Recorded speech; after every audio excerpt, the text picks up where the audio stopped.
Item ಯಾವುದೇ ಇರಲಿ try ಮಾಡಿ ಆಚಿ ಚಿಕನ್ ಮಸಾಲಾ. ಇನ್ನು ಮೂರನೇ ಸುದ್ದಿ ಇವತ್ತಿನ DNA ಪಕ್ಕದ ತಮಿಳುನಾಡಿನಲ್ಲಿ ವಿಜಯ್ ಪಕ್ಷವನ್ನ ಸ್ಥಾಪನೆ ಮಾಡಿ ಇದೀಗ ರಾಜಕಾರಣಕ್ಕೆ ಬಂದಿದ್ದಾರೆ. ಯಶಸ್ವಿ ಆಗ್ತಾರಾ? ಏನೆಲ್ಲ ಸವಾಲುಗಳು ವಿಜಯ್ ಅವರ ಮುಂದಿದೆ? TVK ಎನ್ನುವಂತಹ ಪಾರ್ಟಿಯನ್ನು ಕಟ್ಟಿಕೊಂಡು ದೊಡ್ಡ ಮಟ್ಟದಲ್ಲಿ ಸಮಾವೇಶಗಳನ್ನು ಮಾಡ್ತಿದ್ದಾರೆ.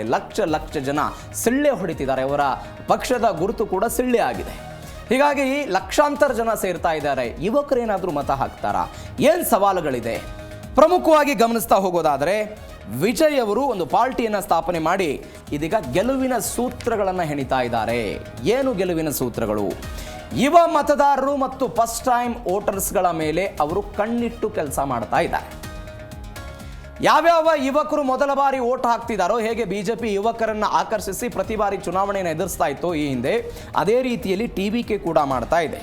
ಚುನಾವಣೆಯಲ್ಲಿ ಯಾರ ಜೊತೆಗೂ ಕೂಡ ಮೈತ್ರಿಯನ್ನು ಮಾಡಿಕೊಳ್ಳದೆ ಏಕಾಂಗಿಯಾಗಿ ಅವರು ಚುನಾವಣೆಯನ್ನು ಎದುರಿಸೋ ಪ್ರಯತ್ನವನ್ನು ಮಾಡ್ತಾ ಇದ್ದಾರೆ. ಇದು ಎಷ್ಟರ ಮಟ್ಟಿಗೆ ಅವರಿಗೆ ಯಶಸ್ಸನ್ನು ತಂದು ಕೊಡುತ್ತೆ? ಇದು ಸದ್ಯಕ್ಕಿರುವಂತಹ ಕುತೂಹಲ. ಬಿಕಾಸ್ 18ನೇ ವರ್ಷಕ್ಕೆ ಅವರು ನಟನೆಗೆ ಬಂದು ಅದಾದ ನಂತರ ಇದೀಗ ರಾಜಕಾರಣಕ್ಕೆ ಬರ್ತಾ ಇರೋದು. ಅಂಬೇಡ್ಕರ್ ಪೆರಿಯಾರ್ ಅವರ ಸಿದ್ಧಾಂತ ಅಂತ ಹೇಳ್ತಿದ್ದಾರೆ. ಕಾಮರಾಜ್ ಅವರ ವಾದಗಳನ್ನು ತೆಗೆದುಕೊಂಡು ಬರ್ತಾ ಇದ್ದಾರೆ. ತಮಿಳುನಾಡಿನಲ್ಲಿ ಭ್ರಷ್ಟಾಚಾರ ರಹಿತ ಸರ್ಕಾರವನ್ನು ಕೊಡ್ತೀವಿ ಅಂತ ಹೇಳ್ತಾ ಇದ್ದಾರೆ. ಇದರ ಜೊತೆಗೆ ಫ್ಯಾಮಿಲಿ ಮ್ಯಾನ್ ಇಮೇಜ್ ಇದೆ. ಮಹಿಳಾ ಮತದಾರರನ್ನ ಸೆಳೆಯುವಂತಹ ಪ್ರಯತ್ನವನ್ನು ಮಾಡ್ತಾ ಇದ್ದಾರೆ. ಇವರಿಗೆ 1.5 ಕೋಟಿ ಕಾರ್ಯಕರ್ತರ ಒಂದು ಅಭಿಮಾನಿ ಸಂಘ ಇದೆ. ಈ ಅಭಿಮಾನಿ ಸಂಘ ಏನು ಮಾಡುತ್ತೆ? ಚುನಾವಣೆಯಲ್ಲಿ ಒಂದು ದೊಡ್ಡ ಬೆಂಬಲವಾಗಿ TVKಗೆ ನಿಲ್ತಾ ಇದೆ. ಈ TVK ಅಂದರೆ ತಮಿಳುದ ಪೆಟ್ರು ಕಳಗಂ ಅನ್ನುವಂಥ ಒಂದು ಪಾರ್ಟಿಯನ್ನು ಕಟ್ಟಿದ್ದಾರೆ. ಈ ಕಾರ್ಯಕರ್ತರ ಕೆಲಸದಿಂದ ಏನಾಗುತ್ತೆ ಅನ್ನೋದು ಸದ್ಯಕ್ಕಿರುವಂಥ ಪ್ರಶ್ನೆ.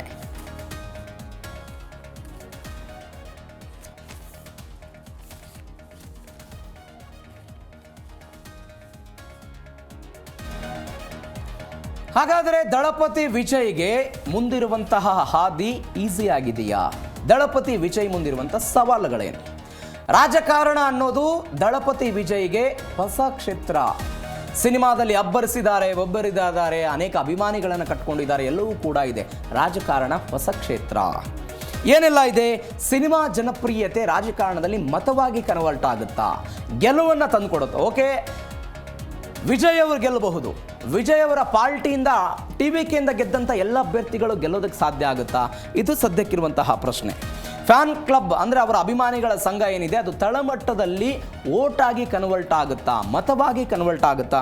ಅದು ಕೂಡ ಸದ್ಯಕ್ಕಿರುವಂತಹ ಪ್ರಶ್ನೆ ಇದೆ. ವಿರೋಧ ಪಕ್ಷಗಳ ಮತಗಳು ವಿಭಜನೆ ಆಗುವಂಥ ಸಾಧ್ಯತೆಗಳು ಹೆಚ್ಚಿದೆ. ಈಗ ಅಂದರೆ ಅನೇಕ ರಾಜಕೀಯ ವಿಶ್ಲೇಷಕರು ಹೇಳ್ತಾ ಇರೋ ಪ್ರಕಾರ TVK ಅಂದರೆ ವಿಜಯ್ ಅವರು AIDMKಯ 30% ವೋಟ್ಗಳೇನಿದೆ ಆ 30% ವೋಟ್ಗಳ ಮೇಲೆ ಇವರು ಟಾರ್ಗೆಟ್ ಮಾಡಿದ್ದಾರೆ. ಆ ಮತಗಳನ್ನು TVK ತೆಗೆದುಕೊಂಡು ಬರೋದಕ್ಕೆ ಪ್ರಯತ್ನ ಪಡ್ತಿದ್ದಾರೆ ಅಂತ. ಬಟ್ ನೀವು ತಮಿಳುನಾಡು ರಾಜಕಾರಣ ನೋಡ್ತಾ ಹೋಗೋದಾದರೆ DMK ವರ್ಸಸ್ AIDMK ಬೇರೆ ಯಾವುದೇ ಪಾರ್ಟಿಗಳು ಬಂದರೂ ಕೂಡ 1 ವರ್ಷನೋ 2 ವರ್ಷನೋ 6 ತಿಂಗಳಿಗೆ ಮಕಾಡೆ ಮಲಗಿದ್ದನ್ನು ನಾವು ಗಮನಿಸಿದ್ದೀವಿ. ಅನೇಕ ಜನ ಏನೇನೋ ಆಗಿಬಿಟ್ಟಿದ್ದಾರೆ. ಬಟ್ ತಮಿಳುನಾಡಲ್ಲಿ ಒಂದು ಸಂಪ್ರದಾಯ ಇದೆ. ಅನೇಕ ಸಿನಿಮಾ ನಟರು ರಾಜಕಾರಣಕ್ಕೆ ಬಂದಿದ್ದಾರೆ. ಸಿನಿಮಾ ಮತ್ತು ರಾಜಕಾರಣಕ್ಕೆ ಅವಿನಾಭಾವ ಸಂಬಂಧ ಇರುವಂತಹ ರಾಜ್ಯ ತಮಿಳುನಾಡು. ಒನ್ಸ್ ಅಗೇನ್ ಆಂಧ್ರ ಪ್ರದೇಶದಲ್ಲೂ ಕೂಡ ಅದು ಕೆಲವೊಂದಿಷ್ಟು ಬಾರಿ ಪ್ರೂವ್ ಆಗಿದ್ದನ್ನು ನಾವು ನೋಡಿದ್ದೀವಿ. ಇಂತಹ ಪ್ರಯತ್ನವನ್ನು ಅವರು ಮಾಡ್ತಾ ಇದ್ದಾರೆ. ಈ ಪ್ರಯತ್ನದಲ್ಲಿ ಅನೇಕ ಸವಾಲುಗಳಂತೂ ನಿಶ್ಚಿತವಾಗಿದೆ. ಸೋಷಿಯಲ್ ಜಸ್ಟಿಸ್ ಅಂತ ಹೇಳ್ತಿದ್ದಾರೆ, ಅದು ಎಷ್ಟರ ಮಟ್ಟಿಗೆ ವರ್ಕೌಟ್ ಆಗುತ್ತೆ ಅನ್ನೋದು ಸದ್ಯಕ್ಕಿರುವಂಥ ಪ್ರಶ್ನೆ. ಇವೆಲ್ಲದರ ಜೊತೆಗೆ ತಮಿಳುನಾಡಿನ ಸ್ಟಾರ್ಸ್ ರಾಜಕೀಯ ಡೈರಿ. ಯಾರ್ಯಾರು ಸಿನಿಮಾದಿಂದ ರಾಜಕಾರಣಕ್ಕೆ ಬಂದು ಗೆಲುವನ್ನು ಸಾಧಿಸಿದ್ದಾರೆ, ಎಷ್ಟು ಮಂದಿ ಯಶಸ್ವಿಯಾಗಿದ್ದಾರೆ? ಮೊದಲು ತಳಿಪಾಯವನ್ನು ಹಾಕದವರು CN ಅಣ್ಣಾದುರೈ. ಇವರು ಮದ್ರಾಸ್ ರಾಜ್ಯದಿಂದ ತಮಿಳುನಾಡು ಅಂತ ಏನಾಯಿತು, ತಮಿಳುನಾಡಿನ ಮೊದಲ ಮುಖ್ಯಮಂತ್ರಿ ಇವರು ಅಣ್ಣಾದುರೈ. ಇವರು ಅದಾದ ನಂತರ ಕರುಣಾನಿಧಿ.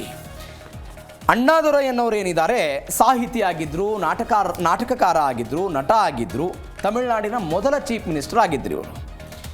ಇವರ ನಂತರ ಬಂದವರು ಕರುಣಾನಿಧಿ, ತಮಿಳುನಾಡಿನ 5 ಬಾರಿ ಮುಖ್ಯಮಂತ್ರಿ ಆದಂತಹ ವ್ಯಕ್ತಿ. ಅವರು ಸ್ಪರ್ಧೆ ಮಾಡಿದ 13 ಚುನಾವಣೆಗಳಲ್ಲೂ ಕೂಡ ಚುನಾವಣೆಯನ್ನು ಗೆದ್ದಿದ್ದಾರೆ. 13 ಎಲೆಕ್ಷನ್ ಗೆದ್ದಿದ್ದಾರೆ. ಅದು ಗಮನಿಸಬೇಕಾದ ಸಂಗತಿ. ಇವರು ತಮ್ಮ ಸಿನಿಮಾವನ್ನು ತಮ್ಮ ಸಿದ್ಧಾಂತಗಳನ್ನು ಪ್ರಸಾರ ಮಾಡೋದಕ್ಕೆ ಬಳಸಿಕೊಂಡು ರಾಜಕಾರಣದ ಮುನ್ನೋಟಕ್ಕೆ ಬಂದವರು ಕರುಣಾನಿಧಿ. ಪರಾಶಕ್ತಿ ಸಿನಿಮಾ ಮುಖಾಂತರ ದೊಡ್ಡ ಮಟ್ಟದಲ್ಲಿ ಯಶಸ್ಸನ್ನು ಗಳಿಸಿ ಆ ಮುಖಾಂತರ ರಾಜಕಾರಣದಲ್ಲಿ ಅವರು ಗೆದ್ದವರು.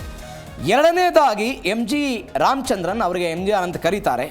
ಮೊದಲು ಕಾಂಗ್ರೆಸ್ನಲ್ಲಿದ್ದರು, ಅದಾದ ನಂತರ ಡಿ ಎಂ ಕೆಗೆ ಬರ್ತಾರೆ. ನಂತರ ಡಿ ಎಂ ಕೆಲಿ ಕರುಣಾನಿಧಿ ಅವರ ಜೊತೆಗೆ ಕೆಲವೊಂದಿಷ್ಟು ಭಿನ್ನಾಭಿಪ್ರಾಯ ಆಗುತ್ತೆ. AIADMK ಅನ್ನುವಂಥ ಪಾರ್ಟಿಯನ್ನು ಕಟ್ತಾರೆ 1972ರಲ್ಲಿ. ಪಾರ್ಟಿಯನ್ನು ಕಟ್ಟಿ 5 ವರ್ಷಕ್ಕೆ ತಮಿಳುನಾಡಿನ ಮುಖ್ಯಮಂತ್ರಿ ಆಗ್ಬಿಡ್ತಾರೆ ಇವರು.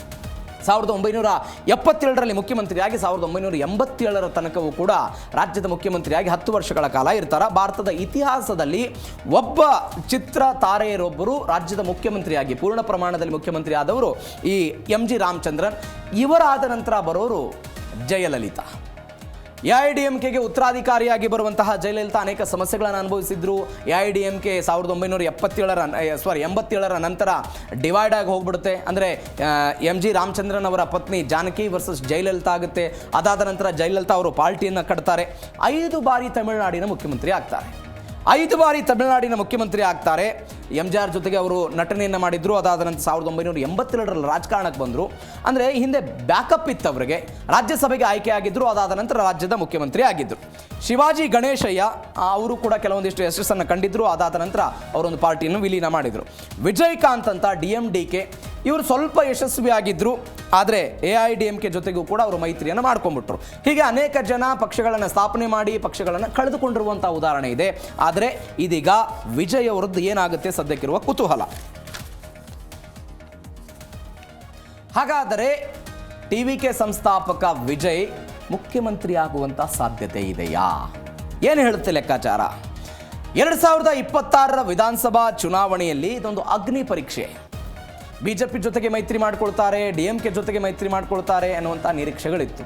ಎಲ್ಲವನ್ನೂ ಕೂಡ ಅಲ್ಲಗಳೆದು ಸ್ವತಂತ್ರವಾಗಿ ಅವರು ಸ್ಪರ್ಧೆ ಮಾಡ್ತಾ ಇದ್ದಾರೆ. 2 ಕ್ಷೇತ್ರಗಳಿಂದ ವಿಜಯ್ ಅವರು ಸ್ಪರ್ಧೆ ಮಾಡ್ತಾ ಇದ್ದಾರೆ. 2 ಕ್ಷೇತ್ರಗಳಿಂದ ಸ್ಪರ್ಧೆ ಮಾಡ್ತಿದ್ದಾರೆ. ವಿಜಯ್ಗೆ ತಕ್ಷಣವೇ ಬಹುಮತ ಸಿಗೋದು ಕಷ್ಟ ಅನ್ನುವಂತಹ ಮಾತುಗಳಿದೆ. ಆದರೆ ಈ ಚುನಾವಣೆಯಲ್ಲಿ ನಾನು ಆವಾಗಲೇ ಹೇಳಿದ ಹಾಗೆ 15% ಮತಗಳಿಕೆ ಮಾಡ್ಬೋದು. ಈಗ ಬರ್ತಾ ಇರುವಂಥ ರೆಸ್ಪಾನ್ಸ್ಗಳನ್ನು ನೋಡಿದರೆ, ಬಿಕಾಸ್ ನಾವು BJPನ ನೋಡ್ತಾ ಇದ್ದೀವಿ. ಕಳೆದ ಬಾರಿ ಅವರು 11%, 12% ಈ ಪರಿಪ್ರಮಾಣದಲ್ಲಿ ಮತಗಳಿಕೆಯನ್ನು ಒಂದು ರಾಷ್ಟ್ರೀಯ ಪಾರ್ಟಿಯಾಗಿ ತಮಿಳುನಾಡಲ್ಲಿ ಬೇರೂರಿರೋದಕ್ಕೆ BJPಗೆ ಸಾಧ್ಯವಾಗ್ತಾ ಇಲ್ಲ. ಬಿಕಾಸ್ ಅಲ್ಲಿರುವಂತಹ ದ್ರಾವಿಡ ಸಿದ್ಧಾಂತ ಮತ್ತು ತಮಿಳು ಸಿದ್ಧಾಂತ ಇವುಗಳನ್ನು ಮೀರಿ BJPಗೆ ಅಲ್ಲಿ ಎನ್ಕ್ಯಾಚ್ ಮಾಡೋದಕ್ಕೆ ಸಾಧ್ಯ ಆಗ್ತಾ ಇಲ್ಲ ಒಂದು ರಾಷ್ಟ್ರೀಯ ಪಾರ್ಟಿಯಾಗಿ. ಅನೇಕ ಪ್ರಯತ್ನಗಳನ್ನು ಮಾಡಿದ ಹೊರತಾಗಿಯೂ ಕೂಡ.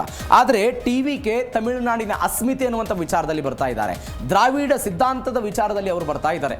ಹೀಗಾಗಿ ಕೆಲವೊಂದಿಷ್ಟು ಮತಗಳಿಕೆ ಆಗಬಹುದು ಈ ಚುನಾವಣೆಯಲ್ಲಿ ಎನ್ನುವಂಥ ಲೆಕ್ಕಾಚಾರ ಇದೆ.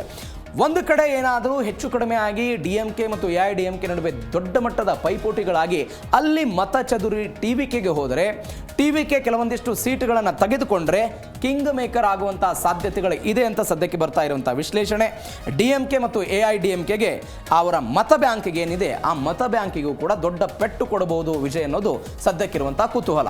ಎಲ್ಲ ಕುತೂಹಲಗಳ ನಡುವೆ ಅಲ್ಟಿಮೇಟ್ ಚುನಾವಣೆಯಲ್ಲಿ ಮತದಾರ ಬಂದು ಮತವನ್ನು ಚಲಾವಣೆ ಮಾಡಿದಾಗಲೇ ಎಲ್ಲವೂ ಕೂಡ ಓಕೆ ಆಗುತ್ತೆ.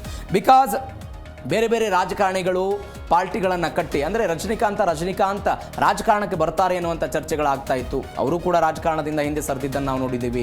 ಅನೇಕ ಜನ ಪಾರ್ಟಿ ಕಟ್ಟಿ ಇವತ್ತಿನ ತನಕವೂ ಕೂಡ ಕೆಲವು ಸೀಟುಗಳನ್ನು ಗಳಿಸೋದಕ್ಕೆ ಸಾಧ್ಯ ಆಗ್ತಾ ಇಲ್ಲದೇ ಇದ್ದದನ್ನು ನೋಡ್ತಾ ಇದ್ದೀವಿ. ಹೀಗಾಗಿ ತಮಿಳುನಾಡು ಚುನಾವಣೆಯಲ್ಲಿ ಏನಾಗುತ್ತೆ ಕಾದು ನೋಡೋಣ.